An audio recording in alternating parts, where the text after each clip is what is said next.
Hello everyone. We are here with writer, director, producer, filmmaker, Natalie Rodriguez, and she has a new project she is working on called Inner Child, and we want to talk to her about it. Natalie, how are you? Good. I'm doing well today. How about you? I'm just like downing my first coffee cup for the day. Still working on the Seriously, first one. seriously. Like I actually had an interview earlier in the morning, so I was out there getting my early coffee and just like, ugh. So Oh, you were? I feel you, man. Yeah. No, yesterday I did the Red Bull and a cup of coffee, and I feel that still didn't work. I was still tired. I think I might have had the caffeine crash, and I do work from home, so I do work at 9 to 6. So I'm like, I don't know if it's like lack of movement sometimes. Yeah, I think yeah, if you're yeah. like in office, at least you're like getting, the blood flowing. Yeah. So Yeah. you reached out to me to talk about Inner Child, a Hmm. project you're working on, a Kickstarter, and I was like, let's just talk about it on the channel. So you're writing, you're directing, you're Yeah. producing. Talk to me about this movie. What is this movie? Yeah, of course. I did reach out to you. I think your company popped up. I was looking like I was just doing a general search, like horror, spooky bloggers, any website I can find. And what stood out to me was I saw that there was a Fullerton. Uh, I think you guys are located in Fullerton. I'm not mistaken, and Well, I used to go to yeah, school well, there. no, I was Cal born in State. Fullerton. Oh, nice. Okay. So kind So, of sort of a little familiar with the city. I went to Cal State Fullerton. oh, nice. Yeah, so I was like, oh, sweet, like it's a local.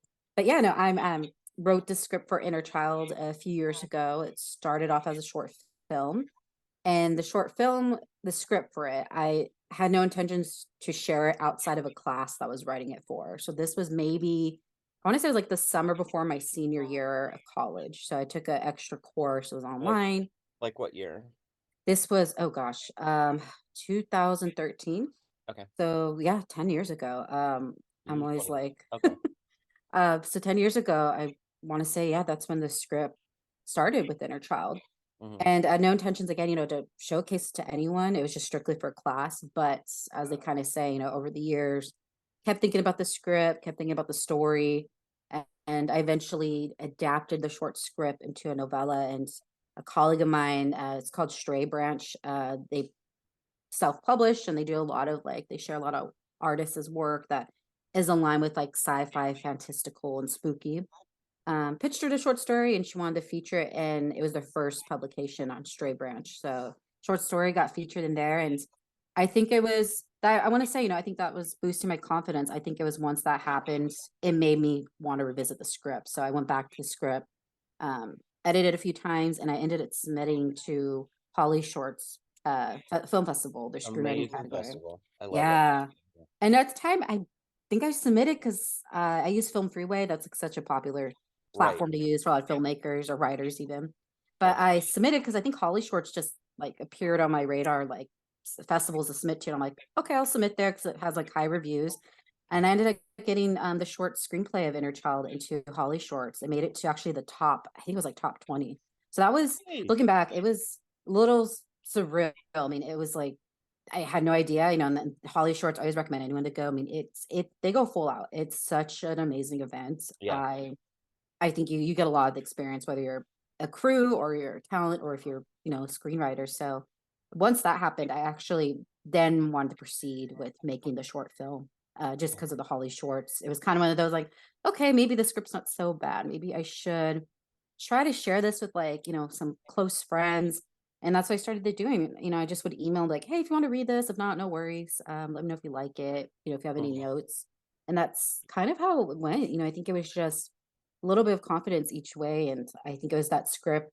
I'm a firm believer if you keep thinking about certain story, characters. I feel that's your intuition telling you like, it's almost getting time to sit down and, you know, edit that story or write it from start, whatever the case is. And that Mhm. was the birth of Inner Child. So Okay. Did you so you wrote the short, mhm, submitted it, it found success at Holly Shorts, and yeah. you're like, wait a minute, maybe this has something more to it. And Hmm. so then you're like, so you developed it into a feature? I did, yes. So the feature actually didn't happen for maybe about another year after Holly Shorts. Hmm. Holly Shorts, I had just came from finishing my first feature, my first directorial. I had filmed it maybe like we had wrap production, excuse me, about 2 to 3 months before the Holly Shorts event. Hmm. And that first feature, I mean, I'll be honest, I've always heard there's kind of this like ongoing saying director usually will feel some type of like postpartum, I feel like after the first feature. And I was definitely feeling that. And a Oh, lot of it was like, oh my gosh, you're planning for months or even years. And then once you film, you're kind of, everyone has their own type of zone, but you're in the zone. So when it wraps, you're like, oh my gosh, like now there's more work. So I was a little overwhelmed, a little burned out, and definitely scared because, as an independent filmmaker, we're always wondering like, okay, what's the next step? I think nowadays it's a lot better with how films are getting distributed and out there. But at the time I was feeling very like, bummed out. And I actually, inner child was again, late nights, I would wake up early, would be thinking about the script. And I think after like maybe a month, I was like, all right, I have to like sit down and actually like look at the script. And when I opened the last draft I did, which was the one that went to Holly Shorts, the short script, I read it. I think it's about like 12, 13 pages at the time, short script. And I read it and I was like, I need to make this longer. That was kind of the top of my head. It was, wanting to explore the main character, whose name is Cassie, figure out more of her story. And I, kind of set that goal. I was like, all right, by the end of summer, let's get at least a first draft done. If it's terrible, let me get something out on paper. And that was the mindset. It was, let me just write it for me, the feature film of Inner Child. And if it's again terrible, at least it was more of like a writing exercise. So that's how I planned it. I had no intentions of, well, I'm gonna write the feature and then, go try to pitch it and try to sell it. That was not the right. intention. It It was was more of like, more of like an artistic yeah, exploration yeah. than it was anything. So, but you developed it, and then Mhm. okay, well, to give viewers a frame of reference, can you tell me what the film is about? Yeah, of course. So Inner Child is a story about Cassie. She's a college student who is navigating through her recovery and healing journey. She has been going to a same therapist for about 10 years, and she is having these night terrors and this reoccurring sleep paralysis. She keeps seeing this dark figure in all of her nightmares, and the sleep paralysis, sleep paralysis she's having, that question, am I awake, am I, is this a demon, is this a ghost, like what is this I'm experiencing every night? So she seeks out to this therapist that she's been seeing for a few years, trying to get the therapist to give her answers, hey, I need you to like help me get rid of this, nightmare.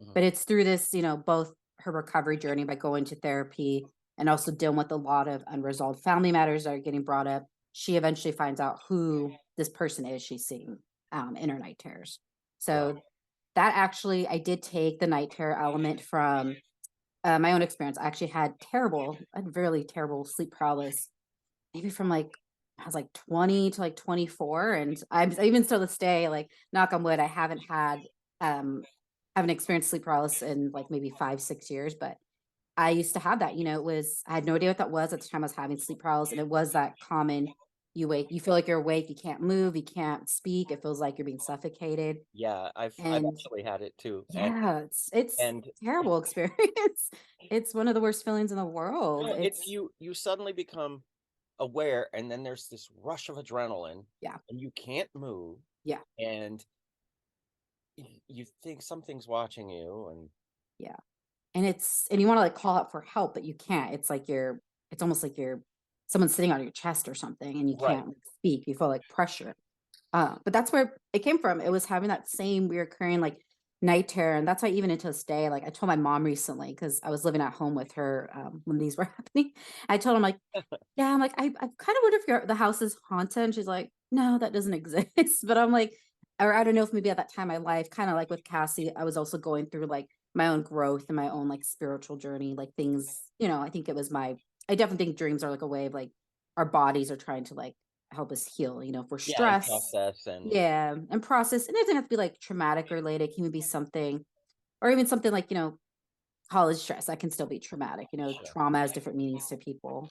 And I know at the time when I was going to school, I was one of those people that was trying to take on so many classes at once. And I definitely like learned the hard way. So I think a lot of college students can definitely relate to that. I think with Mhm. nowadays with wanting to get, finish classes by, a certain deadline. Hmm.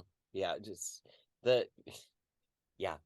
I still have dreams about my presentations and Oh, really? things like Oh, that. no. I'm like, I know I'm always gonna afraid to, like, talk about. I'm like, I don't wanna, like, set something off, What's but so funny is like I'm actually friends now with the professor that put me through hell. oh, On really? Facebook, and he's just the best. He's Oh, that's good. absolute best.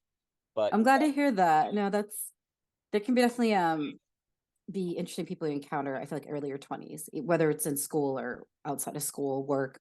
So yeah, definitely, I'm glad to hear that. I think that's no, always his whole unifying. drive was like pushing you to a higher level of Mhm. achievement. That's But good. he put you through hell doing it. Um, Really? oh, Oh, oh boy. man. So anyway, but this is about your project.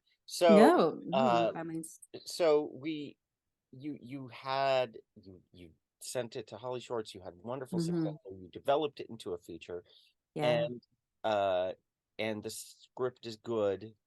Uh, Mhm. Now where are you? Yeah. So after writing the first draft of Inner Child, the feature, I sent it to at the time like a close friend. It was a colleague of mine and friend. We had collaborated on different shorts. He was an actor and he was taking interest in producing, so I sent him the script. Kind of same thing too. Sent that email. Hey, I wrote this script. It's like a thriller, and it's borderline with like some horror elements or some spooky elements into it.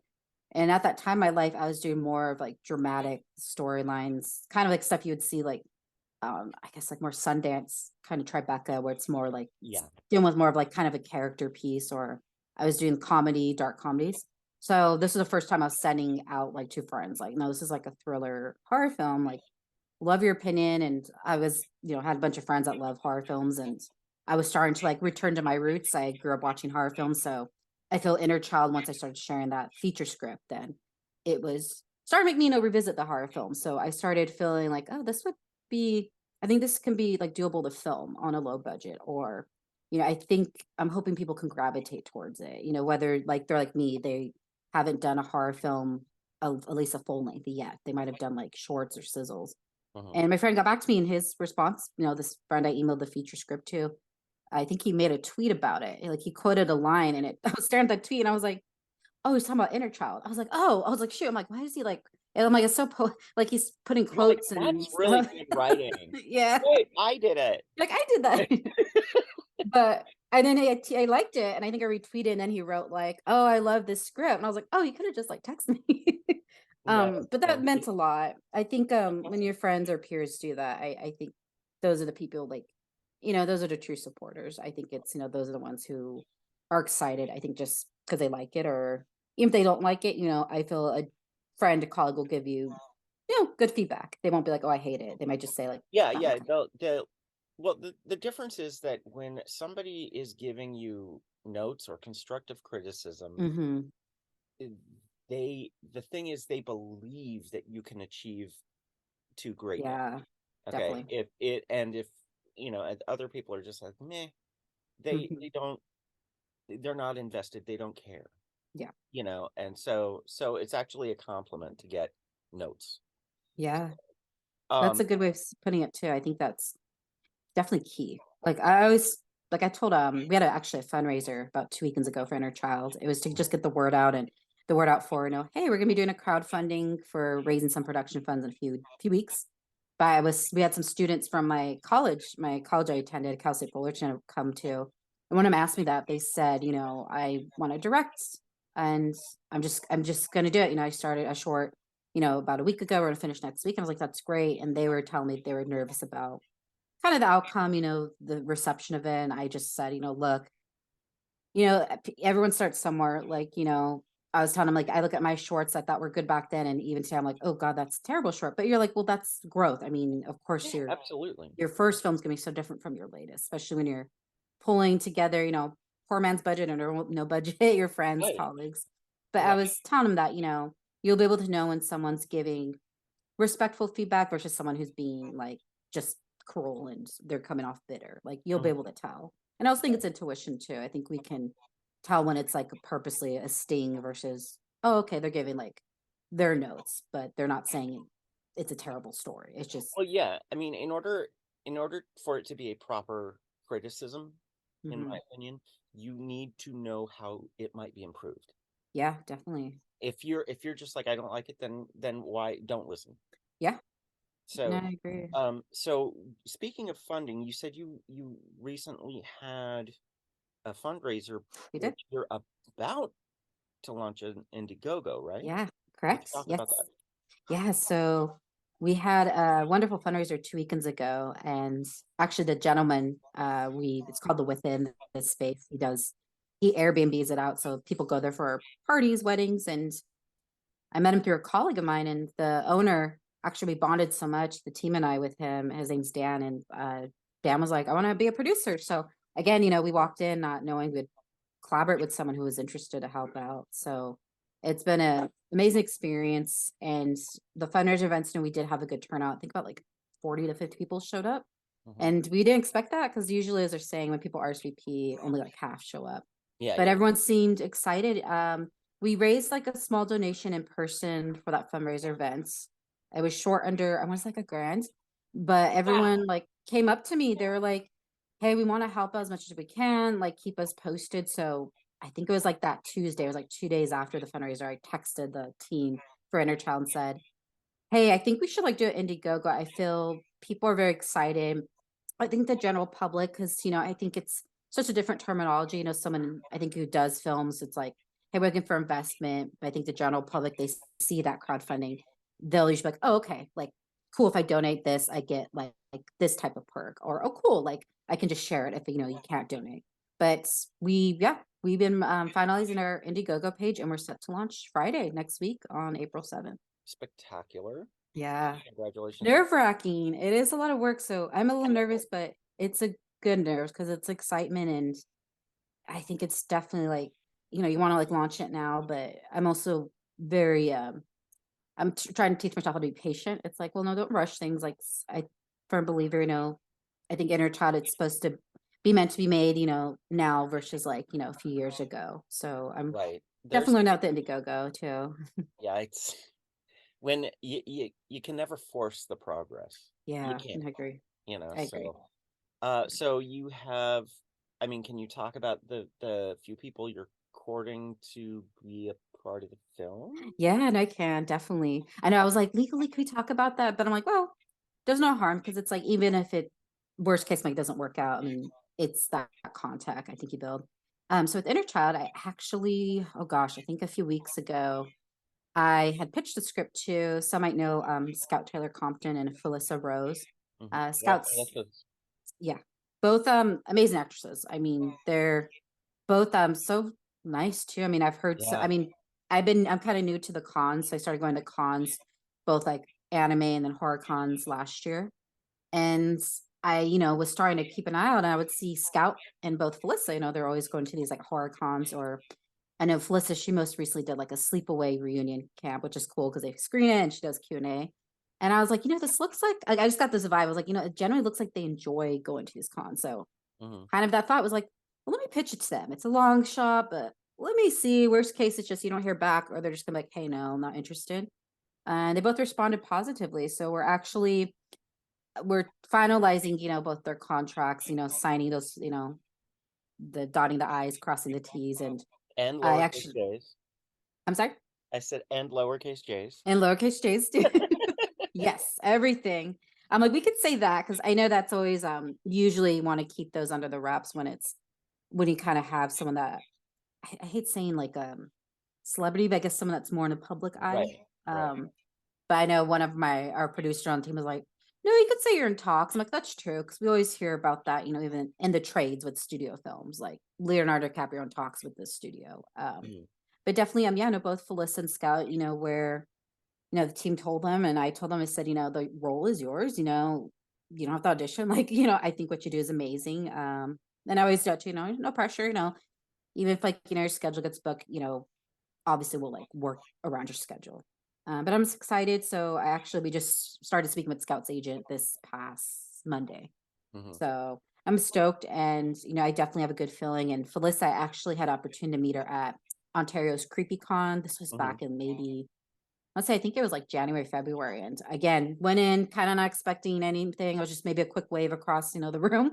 Um, One of the nicest people I ever met. I mean, she's such a sweetheart, and I geeked out because I was like, oh hey, I was like, because of these cons, they usually tend to charge when they do autographs or selfies. I'm Yeah. like, how much can you sign my sleepaway camp DVD? It was like I think like 40-year anniversary, and she's like, oh no, I'll just sign it. It's cool. I was like, oh my god, I'm a fan. Oh, So I was like, I think I like texted I texted like a few people, like my mom and my boyfriend. I'm like, look if she signed it.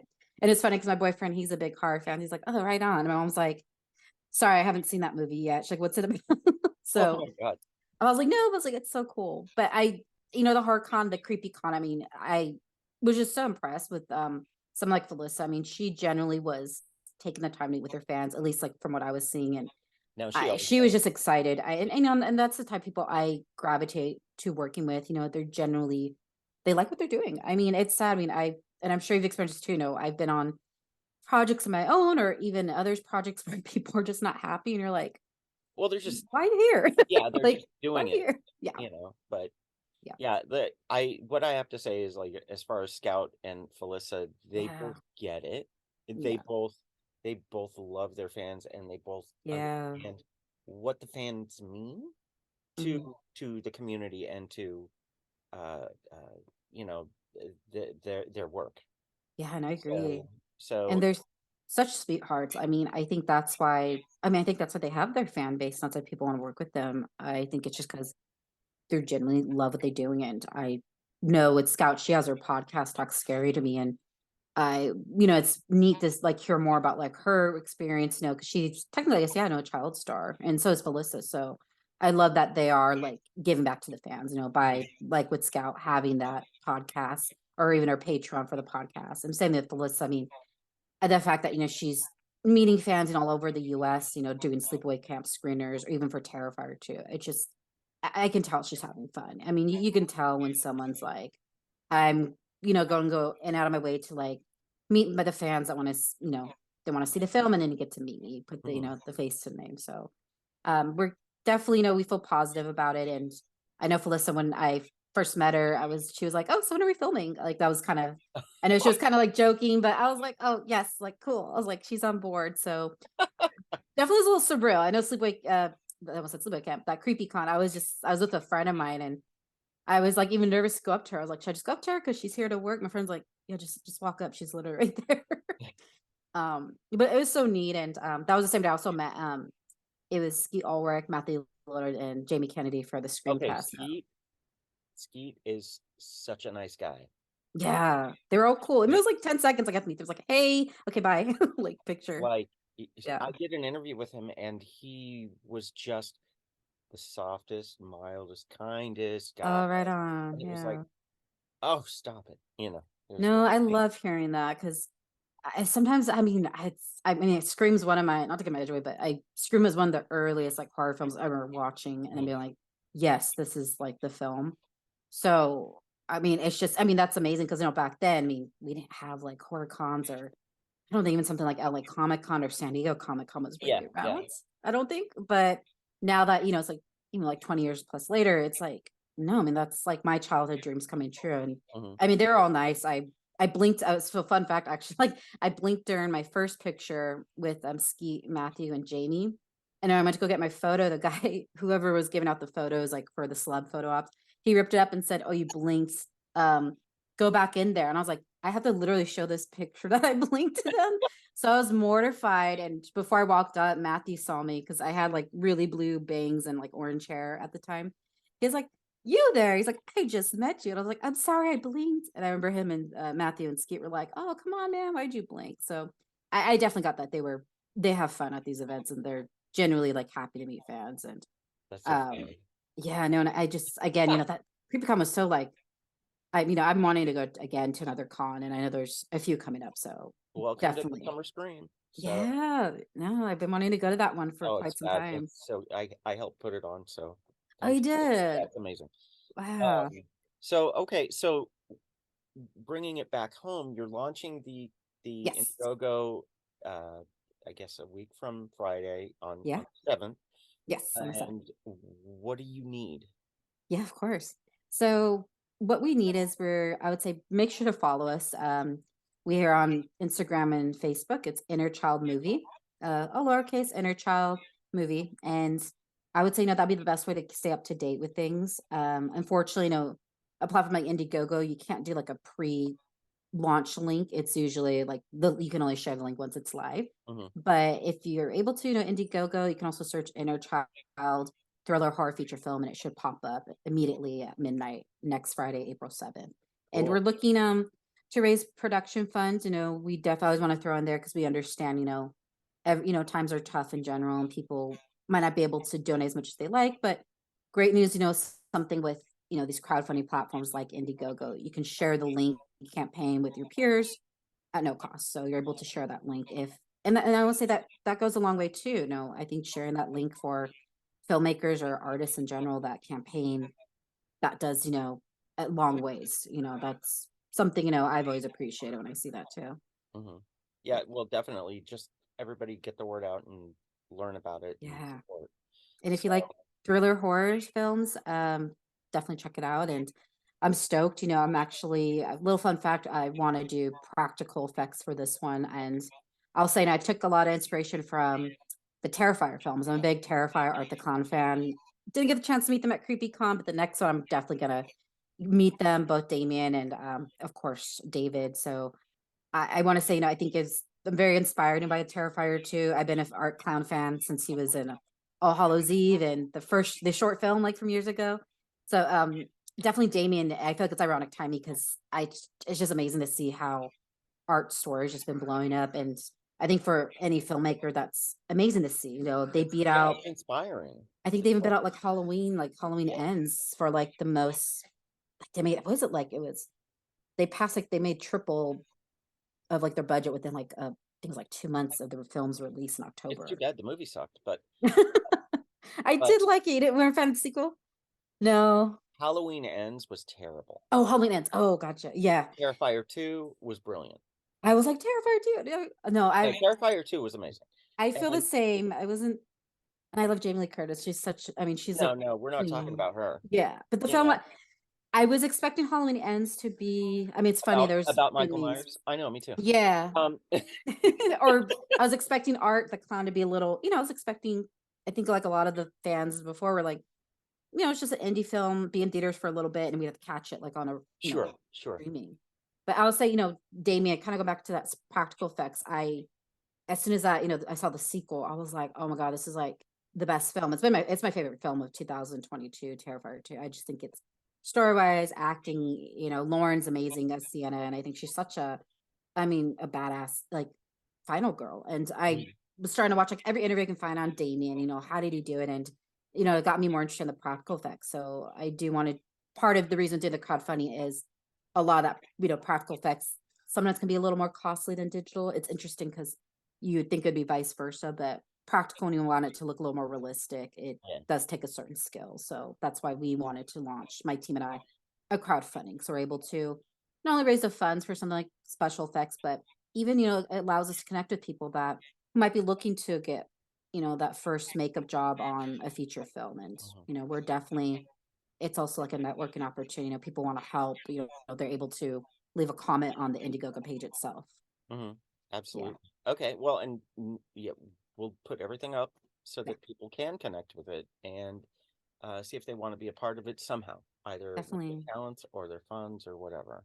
Yeah. So, yeah, so that's that. And, Natalie, I'm so grateful that you reached out and thank talk you about it. And please keep in touch and talk to us, update us. Keep definitely. And we'll keep the drumbeat going for you. Yeah, no, thank you so much. And again, I want to say thank you for getting back so soon. I'm glad that we got this scheduled in this week. I know, as mentioned for our call, things are everyone's schedules like so everywhere these days, but I'm glad we did get to connect today. It's I love meeting other people that are just fans of the spooky season, the spooky season all around, all year. Yeah, well, spooky is a way of life. Yes, it is. So that's all I'm saying. And all people are embracing it more too. Absolutely. Well, Natalie, best of luck on thank you production, this endeavor, and please come back to us, everybody. Inner Child, the Indiegogo it kicks off April 7th. Yes, on Friday, April 7th. Yep. And see what you can see what you can do to help. Yeah. All right. And Natalie, thank you. Thank you so much. Thank you for your time, and we'll talk again. Yes.